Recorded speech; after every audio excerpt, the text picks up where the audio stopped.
I'm here. I'm chewing on a sour Skittle. It's my favorite way to start any stream. That just made a weird noise. But yeah, so I just finished an interview today. I thought it went great.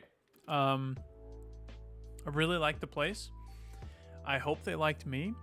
I told them about like YouTube and about podcasting and stuff. They didn't ask me about it, so I don't know if they'll be able to find this without digging pretty deep, but if they did find it, I'm totally okay with that. I'm getting distracted. I'm talking now, so I've been talking a lot today because of the interview, and my throat's sore. And I just realized, like, this is the first time I've really talked since the interview. About ended, I don't know, about 2.5 hours ago. I had to drive about an hour and a half back from the interview, so I sat in the car and was listening to American Prometheus audiobook. So I'm learning a whole lot about Robert Oppenheimer. And after the movie, like I loved the movie. I thought it was absolutely amazing. But reading the book, learning more about his life, it's really amazing. Yeah, I definitely totally recommend the book if you're like a history nerd, or if you want to learn more about the creation of the atomic bomb. It's actually insane. But yeah, it was great. The interview went well. I had a good time. So what we're here to do today is I want to check out The Last of Us Part 2 Lost Levels. I have not done that yet. It's been on my calendar. I'm not really sure. But I said, hey, I'm not doing any work today. All right. I had an interview. Not working today. And Allie's working. So it's like I can't spend time with Allie. So let's play some stuff while she's working, and I'm pretty sure that this is going to be just the perfect amount of time. I don't think this is going to take too long till after she gets off or whatever. I think it's going to be great. So one thing that we're going to do while we're here is we're actually going to install not Suicide Squad. Where is it? We're going to install the Silent Hill game that came out for free. Oh, Death Stranding 2, Until Dawn remake, Rise of the Ronin, Stellar Blade, Helldivers I can't wait for, Dragon's Dogma I can't wait for, Judas I can't wait for. Here we go. We're gonna download Silent Hill: The Short Message, and I have a really good like going live notification for this. I'm gonna say, we interrupt your broadcast to bring you this short message. Isn't that good? I came up with that all on my own. Nobody else helped me. But I'm glad they have a whole page for this. Honestly, Metro Awakening VR might get me to buy PSVR 2, if I'm being completely honest. I'm really impressed. Yeah. So let us...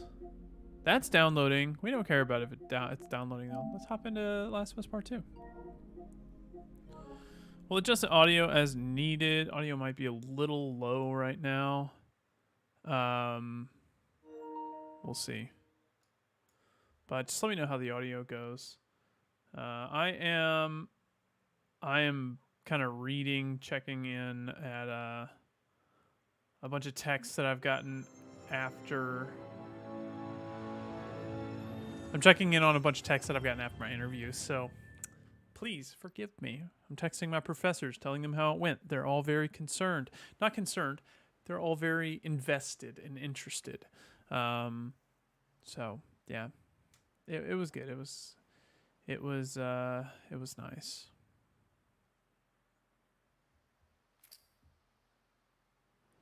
Oh, okay. So it's finally allowing me to do my extra stuff. You've unlocked new game plus and speedrun mode. They can be activated when starting a new game. New skins, gameplay, modifiers, filter modes, and other bonus content are available in the extras menu. So it looks like, yes, okay, all this stuff's unlocked now. Wait, I did complete the game. Okay. it definitely, like the other day, it was bugging out and it was not letting me do. Oh, like this. Complete the story. What do you mean? It's locked. I have completed the game. Oh, new game plus. See, look, I have like the completed save file right here. And it's just absolutely bugging. So I didn't make a save after I got like the platinum trophy on PS4, I guess. So I the game is still bugging. It's not letting me do like some other extra stuff that I'm interested in. Like, I don't really care about the model viewer that much. Sorry, I want to change Ellie's t-shirt. Let me change her t-shirt. Like, it literally just said I've completed the story.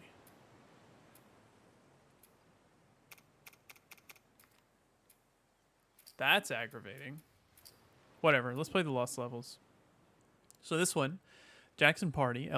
Ellie nervously attends a party in Jackson. This level is presented in an unfinished pre-alpha state, reflecting its state when it was originally cut from the game. This level does not have spoken dialogue, only placeholder lines shown as subtitles. So I do want the developer commentary on and the introduction video. Begin the level with an introduction video from Neil Druckmann. Yeah, absolutely. Let's do it.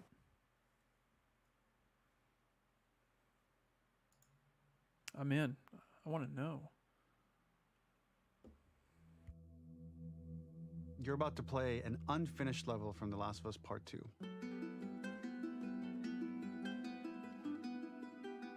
The reason we added this section is there are a few sequences, and we picked the 3 of the best ones, that we cut from the game. You know, often we build a game that's much bigger than what ends up being the final product. They were months away from being finished, but we wanted to give you an insight of what it's like when we built the game, because often we have this whole thing constructed and it doesn't have final art or audio or dialogue. And here you get to see the building blocks of what it's like when we first string a bunch of these levels together. This is the intro to the first deleted level, and this one is the roughest of the 3. We wanted to show more of how Jackson operates. So this is the festival where Ellie ultimately kisses Dina. This sequence would have come very late in the game as a flashback sequence while you're in the farm with Dina. And we wanted to show what is the rest of Jackson doing, and wanted to put on the stick, make it interactive. So you could see when you're outside, there are all these almost like carnival games that you can play. You could mix drinks, you could play with these kids that are playing a sort of clicker Marco Polo, sit down and listen to conversations. And all the different interactions were first or second pass, very, very early passes. The building blocks are there, but nothing is final. And ultimately, while we were very excited by this sequence, it's pretty fun and lighthearted. It just slowed things too much as we're barreling towards the end of the story at this point. So again, reminder, rough, missing audio, missing animation, missing gameplay tweaks, missing dialogue, but pretty representative of what it would have been. So enjoy. That's exciting. I love this kind of stuff.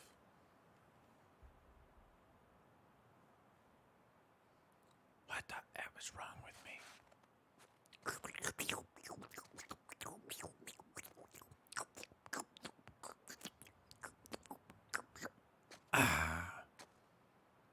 Don't worry, guys. I'll make audio sound effects this whole time. Let's do this. Yo, I'm Ellie. I'm drunk. De-icing salt? Where the heck do we get that at? We buy that at the store? Who makes de-icing salt anymore? This level was going to transition us to farm. We would go all the way through to the dance, where Ellie and Dina share their first kiss. Then we would play through farm, and when Ellie plays the guitar at night, she would remember the Seth incident. So, the opening for this was a little tricky. We needed it to match at least a little what you might expect emotionally coming from prior beats, because we were already purposefully disorienting you in time and space. Remember, you just came from this huge fight. To jump straight into it would have been a little too jarring. After some back and forth, we rooted it in Ellie's nerves, calling back to her hands shaking in the theater. But this time, for a much more innocuous reason we'll find out later. She's nervous because she has a crush on Dina, who is the only reason why she's here at the dance. Okay, this is already Super cool.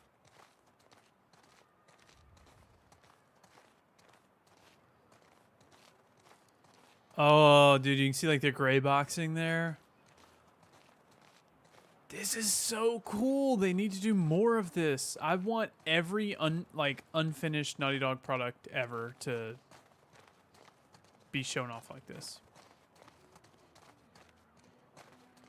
Something we really wanted to do was highlight the way their lives had turned upside down since she went down this path.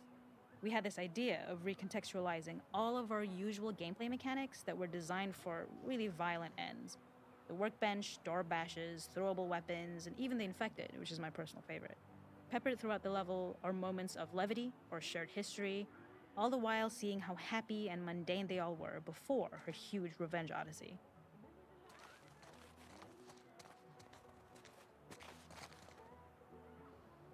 This is really cool. This was shown, I think, at like, maybe not exactly this, but the Kiss with Dina, I think, was the very first thing that was shown off about this game. It is not a festival without one of these throwing games. This one, of course, uses our throwable system where you're often chucking explosive things or stunning things, but for a more wholesome purpose, although some people take this game really seriously. The fun aspect of this is if you did well, you could win a toy here. Ellie would place it in her pocket.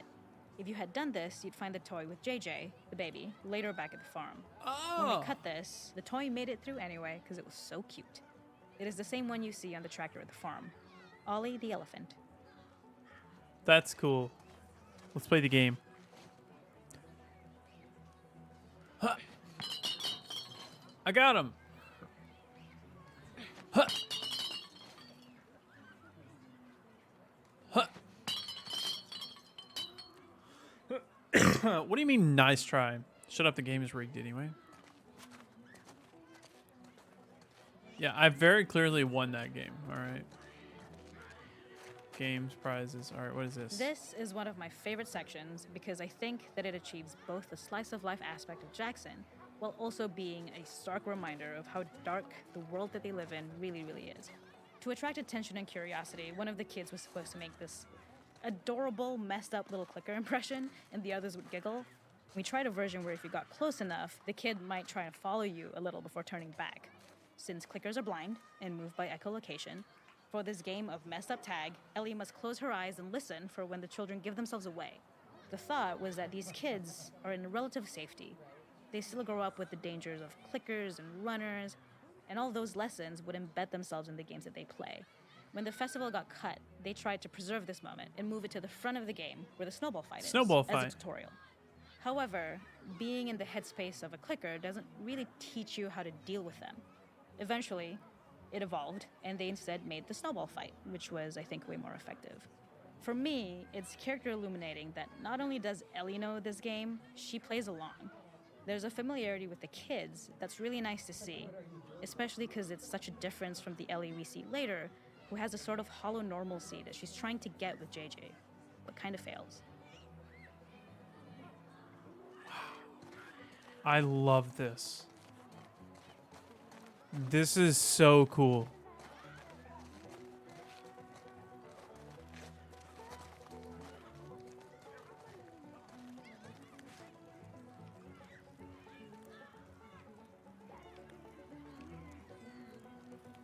I love how everyone's just kind of chilling. Like, none of their animations are really complete. Their hands are all like weird and whatnot.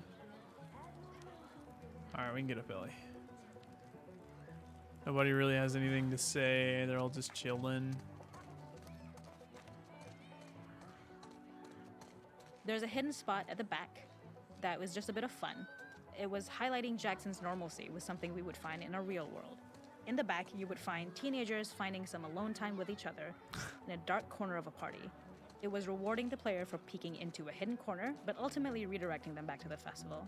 We also had versions of them smoking weed here, despite Maria's consternation, probably having gotten it from Eugene. That's funny. Oh my gosh. What we lost, man. Like, I understand why they cut it. It makes sense. Their justification is just. But, yeah. What do I do? Oh, I messed up. Okay. Press square to start your swing, and square as it reaches the top. All right, sorry, I messed up. Let me do it again. We're going to win this game. No. No, let me do it again. Look, he's not even holding it. It's just kind of floating there. No. I could have won. Face painting. Oh, did I miss this one? The makeup artist is pretty simple. It's one of those little in-game scenes we peppered in to make it feel like Ellie had roots in the town. Hallie, our writer, mentioned that in her mind, an ex-girlfriend of Ellie's tattooed her arm to cover up her scar. So we figured this might be the only time you get to see that. We wanted to hint at it and allude to it and make it feel like there had been so much more that had been happening and so much more that Ellie threw away. Interesting. Hey, Ellie, come sit. Cat. How's that tattoo doing? It's fine. Does the job.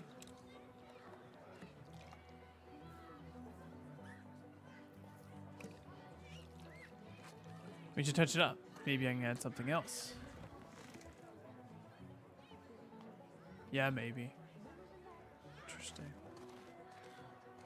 I think I have... Oh, what does this do? Ah! Have you... Oh, the kid was... Oh, that's funny. Hold R1 to listen. Yeah.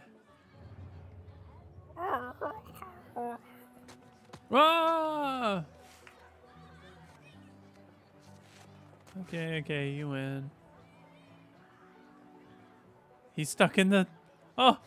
Bro is bugging. Alright, I think we should go in. Oh, nope, there's another one over there. Let's go over there. This feels a lot like the Coney Island thing in Spider-Man 2.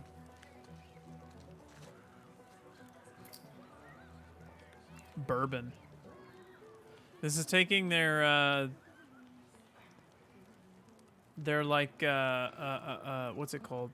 I don't know, crafting table thing and turning it into We use our workbench a lot to game. make a lot of things that kill and maim and hurt people. Here, we had the silly idea of using the same feel, harkening back to the same animations, using the exact same UI to instead fix a drink. Like the workbench, you could pick your base and then you could add something to it. And at the time, we had some different reactions from Ellie based on how strong you chose to make the drink. Something we wanted to prototype though, before it got cut, was picking up some ingredients around to add, like a lime or maybe a bottle of someone's favorite whiskey or salt, like you were earning upgrades.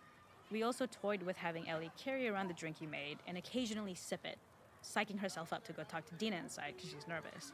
It got too noodly though, because she would need to keep placing it somewhere before she did anything, so it would have ended up more trouble than it was worth. Yeah, that's fair.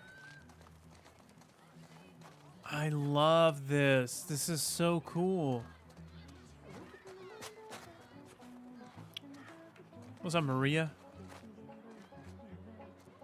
Oh, y'all are good now? What's up, Tommy?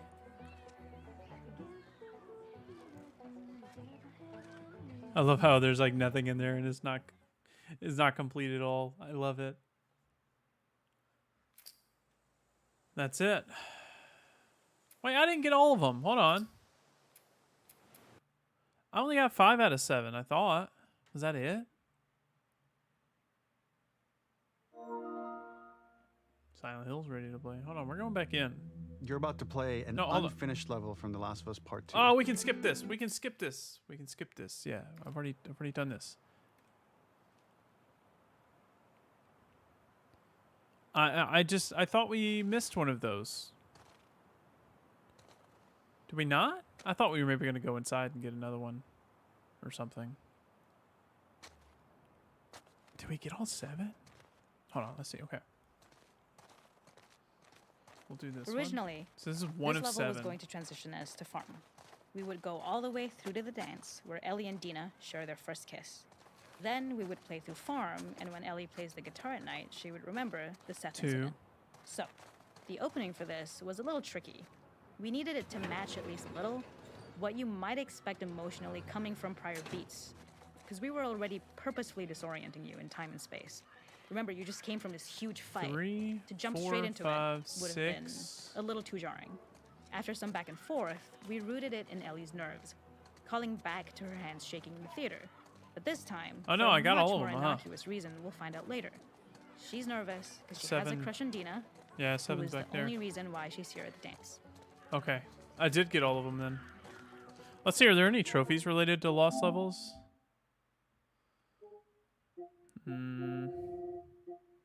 I don't think so. I think there's like, yeah, no return, grounded, and then the remastered, which for some reason some of mine didn't pop. They didn't pop whenever I changed it over, whenever I transferred it over. So, okay, yeah. Then let's quit the main menu because we did see everything here. But that was really cool. I really liked that. All right, Seattle sewers. Oh, it looks like we have dialogue for this. Developer commentary, introduction video. Yep.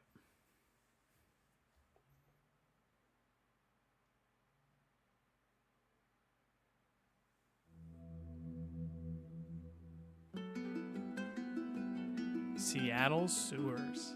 In this second deleted level, which is an extended sequence of the sewers in Seattle, this comes on the heels of where Ellie goes into a building and she survives an attack by stalkers and gets thrown out of a window. I remember this. And gets swept away by the current. And then we cut this section that used to be there in the final game. Now you will get to play it. So this was a way to get a bit more interesting puzzles, interesting traversal, figure out how Ellie can navigate the sewers with the fighting current. Ultimately, with a lot of these levels and these sequences, I feel like they already did this in the first game. Purposes. But here it is for you in this very kind of raw form that part of it will feel finished, parts of it will feel like assets are missing as far as audio, animation won't be final, but it's a glimpse into what a game looks like when it's months away from finishing. Enjoy. I feel like they kind of did the sewer stuff in the first game.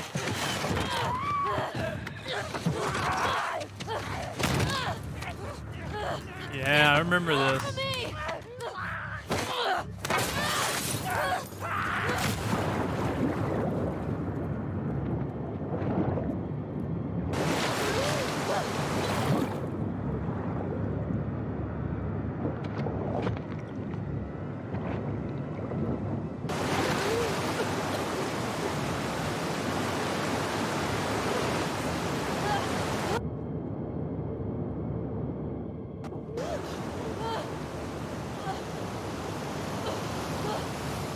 I don't remember if we took control over here. I think it just cut. I want to say it just cut. Well, we have our gun and everything. Okay. Okay. Nice. Fuck Seattle. It does have audio. It has dialogue too. Where the hell am I? The ladder acts as an immediate goal for the player, but being able to climb out is not going to be so easy. To keep levels interesting and engaging, we alternate between positive and negative values the player experiences. Here, it's a positive to have found the ladder, but then a negative to discover it's not the solution. But then another positive to identify the next short-term goal of the doorway. By alternating between these opposing values, we give players what they expect, but not how they expect it. Interesting. I really love like the theory behind all this stuff. It's very interesting to me.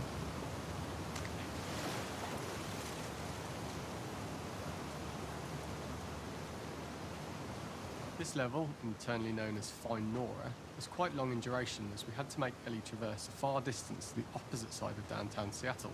The sewer section was originally longer than what we released the game with, approximately 10 minutes more.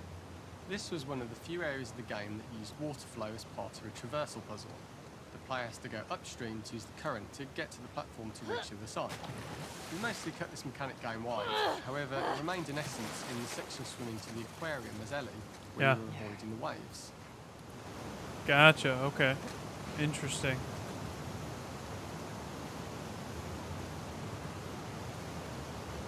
This is really cool. When players reach the doorway and enter into the room, they're faced with a dead end. The real reason for this dead end room is that on the reversal, when exiting back out of the doorway, players are faced with the route onwards. Yep. A pipe that they'd not been able to see when they were swept past it on the way in, and something that was hidden from view when on the side platforms. The intention here being that the only option is to go off the standard path in order to search for a way out. What have we got here? Let's go ahead and pick up our little napkins. I love how they have resources in here and everything. Alright, so can we make this jump? Nice. Get me the hell out of here. Let's pick up your little napkin.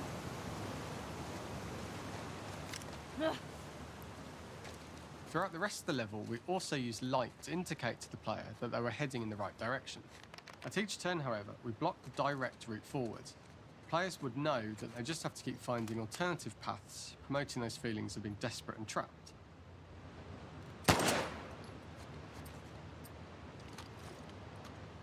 We slowly introduced the player to consider climbing into smaller pipes and crouching in these tight spaces. This is to slowly build up to and encourage the player to climb into such a small pipe that they'd have to be crawling on their stomach, which is something that the player previously may not have recognised as a playable space, let alone the desired route they need to take. Up and out. Yeah, okay. Keep going up and out. We added a tiny space just to reward the player's exploration with a pickup item, and we made sure it was something that made sense that you'd find in this area. A A canister bottle. and all the garbage that had been washed into the sewers from the surface. Interesting. I love this. This is amazing. We loved the idea of making Ellie prone through a tiny, dirty pipe in order to get out, as it was a great opportunity to use our prone mechanic. A unique camera setup was created to support crawling in these pipes, as the standard prone camera is much higher above the player. We also created custom collision in order for Ellie to manoeuvre in these tight spaces easily. Initially, the oblong collision capsule around her character caused issues crawling around corners. We put extra effort into the custom corner collision, so the movement experience is as smooth as the main game. Fuck. Okay. Don't lose your shit, Ellie.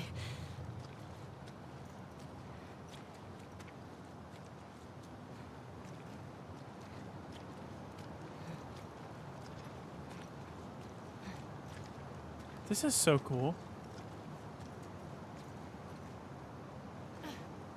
In order for the player to feel cramped, claustrophobic and desperate, we'd been enforcing the traversal mechanics that allow for a tight environment which promote these feelings.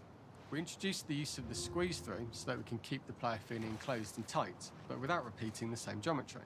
Here we change from low ceilings with wider walls to high ceilings and tight walls to change up the spatial pacing and keep the level from repeating itself. Like, it's such a small change, but it makes sense.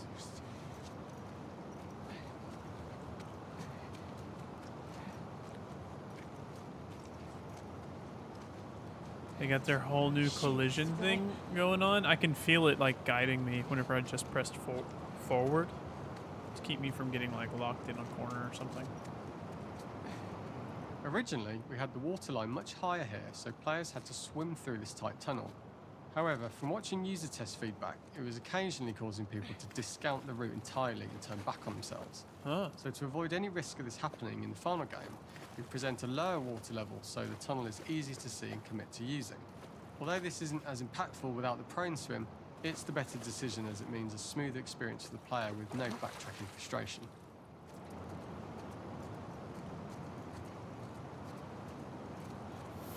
We draw the player towards this pipe as it is seemingly the route out of the tight space.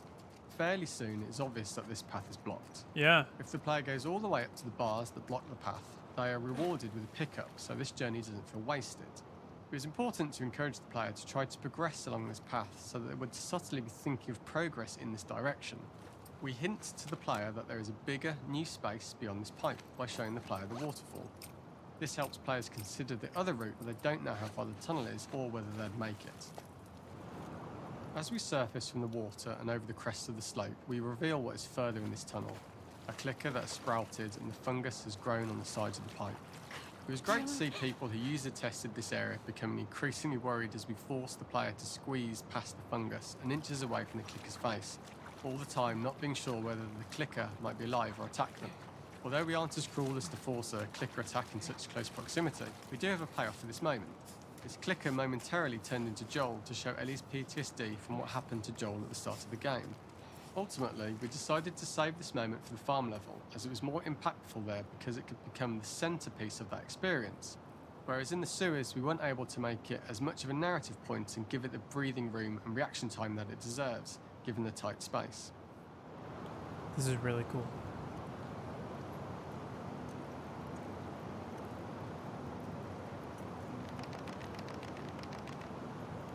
Oh, that's really good. That's really good. That's so good.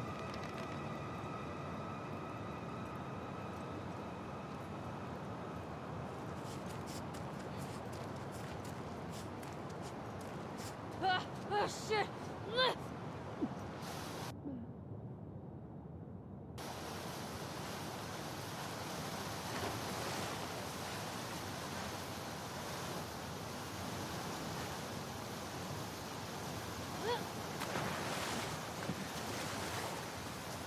For the final section, we eventually opened you out into a wider area as you traverse through such tight spaces leading up to this. So changing the environmental pacing makes it begin to feel like we're coming to the end of Ellie's ordeal. An earlier iteration used the current that we'd shown at the start for a slightly tougher traversal puzzle to conclude the sewers. The ladder was clearly visible from most of the area, but the player was faced with a fast-flowing torrent of water they couldn't cross. If the player attempted to jump into the water, they were not able to swim across the ladder due to the water's speed. But instead, they had to traverse the pipe running along the top of the space in order to get across the water.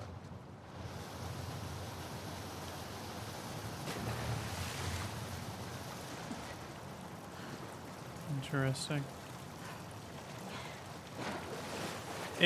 Even though this does feel a lot like the sewer mission in The Last of Us Part 1, it feels noticeably different. Using as this well. pipe was retained in the iteration we shipped with, as it's the last of the extreme methods Ellie has to undergo in order to escape the sewers, and what she will go through in her pursuit of revenge. I really don't remember doing sewers in this game. Maybe it is time to replay this game already. I plan on replaying it with commentary next time. I think that's super cool. The last ladder climb is quite lengthy, and although we could have trimmed it down to a shorter climb, we liked how this last segment of the journey built anticipation for whether there was success at the top or not after all you've been through. Ultimately, the ladder exits out into the subway station, which is how it connects in the final game.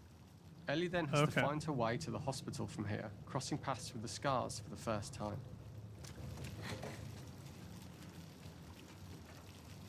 Gosh, I forgot that's the first time she meets the scars.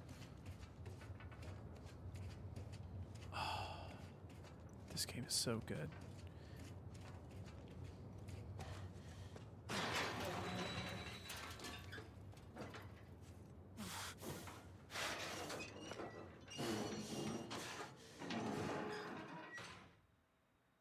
That's really good. I think that was great. And then here we go, the hunt. Ellie follows a trail of blood to an abandoned general store.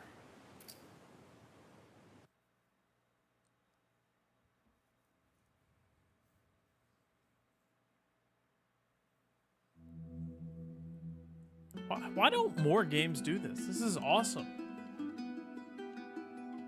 For this third and final deleted level, what we call the boar hunt sequence, this was a sequence pretty late in the game. It was right after the whole Seattle Abby sequence where Abby spares Ellie. And then we wanted to come back into Ellie's story, but keep it a bit mysterious of how much time has passed, where is Ellie now? So we're coming in on Ellie and she's following a trail of blood. And we wanted to mirror in a way the deer hunt sequence from the first game, but this time do it with a boar. And there's something with Ellie that now she can't let go of this violence. She's pursuing it, even against this innocent animal. This was another opportunity to show how the violence that Ellie has experienced, the violence that she witnessed being afflicted onto Joel, is still sticking with her, and she's still experiencing these PTSD moments. This was a sequence that was pretty far along and was cut pretty late in production. Parts of it are still really rough, but the gameplay, the building blocks were all there. I think you'll have fun to see, like, again, a rough, unfinished sequence that you can play. You can see all the way to the end, and including a cinematic that we end up cutting. And the remnants of the sequence ended up being mentioned in Ellie's journal. So this part of the story that we developed still made its way into the game as kind of optional stuff that you could read about, but here you get to experience it. So as a reminder, this is pretty rough, months away from being finished, but you get to see it now. This is so cool. How many times has I said that? I just want you guys to know, I think this is really cool. Where are you? So the boar hunt was one of the hardest levels for me to work on. It was a huge challenge with the systems that we had, and we kept trying, but it never felt quite right. Originally, the level happened after the Jackson Festival, which also got cut, but before Farm. Once the festival got cut, it became the prologue to Farm. The intended experience is that we jump forward in time after the fight with Abby in the theater. We don't know where Dina is. We likely assume she's dead because she was just bleeding out. Ellie is alone. Her hair is short. So maybe this is the future or the present. And she's hunting. Hunting who? Abby still? That's a lot of blood. Something rubbing up like that. Something that is shoulder high with Ellie. We'll say, hey, this is In alpha. early iterations of the fight, it was more arena-like. The player slowly whittles down the boar's health. Ellie gets more visceral and more vicious. We get a little worried about her. As the boar gets weaker, more panicked, more feral, and we start feeling sympathetic to the boar was the hope. In all of these iterations, especially of these wider areas, it required custom AI and scripting to make sure it continued to feel organic as an animal, but we really needed it to do specific stuff. It needed to be able to close distances really, really quickly. It needed to charge to attack, but we wanted the feeling of hunting, so we needed to track it down from afar. And we also needed to discourage the player from attacking the boar when it's that close, or it would kind of turn into this melee kerfuffle. How do we do this in our world while keeping the boar believable? I don't know. We must have gone through 5 or 6 iterations of the boar fight and all, and every single time it changed pretty drastically. We split it into clear phases, where one was like all long range. We tried another where you're getting close and you get the jump on it quite literally. You're jumping off of a rock to attack it. And then finally, we tried a bunch where you almost sort of go around a bunch of trailers and try and wrestle it. We uncovered after some time that taking down a boar over several phases felt very laborious and a little dramatic. It was comically long. It felt too boss-like, a little too gamey. We decided to cut the first few phases, and we opted for a cold open after the boar had already been hurt off screen. So that allowed us to focus on feeling like we're closing in on prey and to introduce the boar when it was at its most dangerous. Already hurt, already feral, much too close for comfort. And so the thinking was it would bring us more into Ellie's mindset. Is this really hunting for food, or is she hunting for some other reason? I feel like 337 for unleaded gas in 2013 or whenever the fall happened. I feel like that's pretty high, right?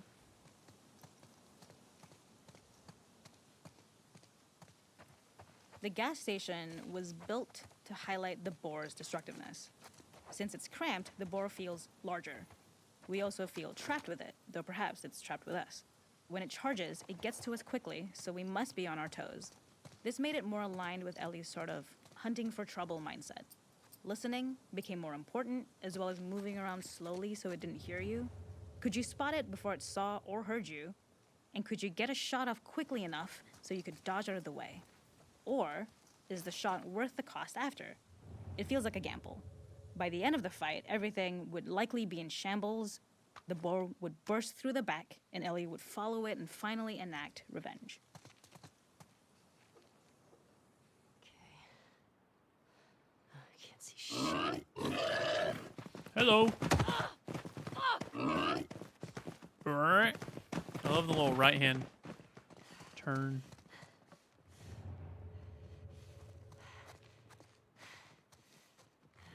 I didn't think we were actually going to be fighting this hoe.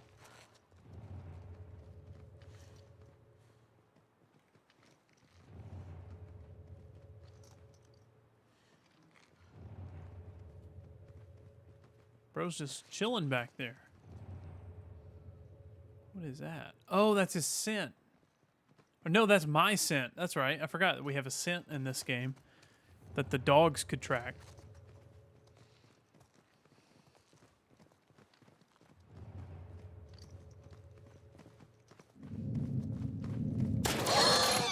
Got you. It's over. Nowhere to run. Although he did run.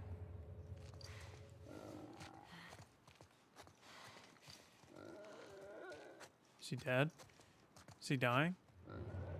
Oh, poor guy. The boar kill I'm was hungry. supposed to be anything but glorious. With the boar whimpering at the back of the gas station after Ellie's relentless hunt. After this, hearing the drone that we kind of come to associate with Ellie's trauma, we would hard cut to the stream where she's washing her hands and holding rabbits that she hunted, about to return to Dina. And there would be no mention of the boar.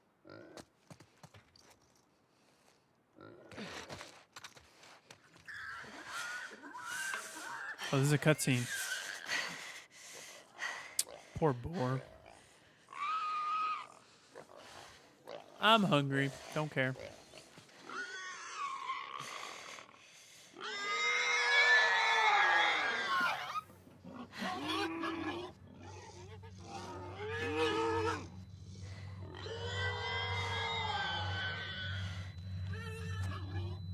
Oh, Joel.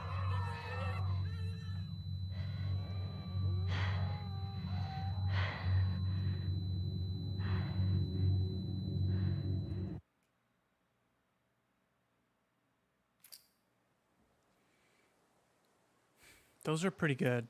I really wish more games would do this. Like, I understand it's still extra work, but like, just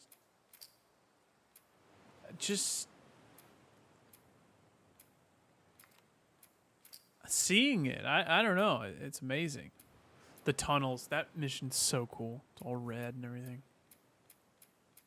Oh boy. All right, let's look at the extras. Characters. There's 14 images. Let's just unlock it and look. All right, we got Ellie in the spacesuit. Ellie in the spacesuit. Ellie in the spacesuit. Ellie in a more of a sci-fi suit and a different haircut. All right, all right.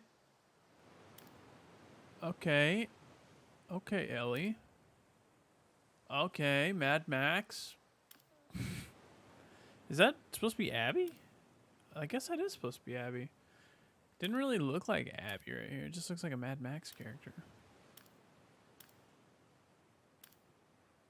That looks like Abby. Oh, look at this shirt. Naughty Dog. Naughty Dog. It's a Seraphite. That's cool. I really wish I could unlock new skins, but I can't. But that was really cool. I really enjoyed that. For the sake of this stream or this video, we're done. That's all I wanted to check out. But yeah, that was really cool. I hope you guys enjoyed. The lost levels are really interesting.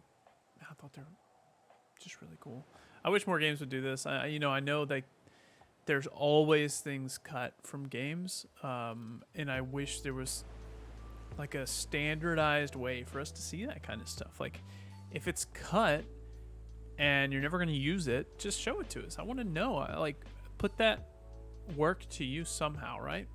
I think the Lost Levels was really, really cool, and I'm glad I got to experience it. So, appreciate you guys. Hope you all have a wonderful, wonderful day, and as always, see you next time.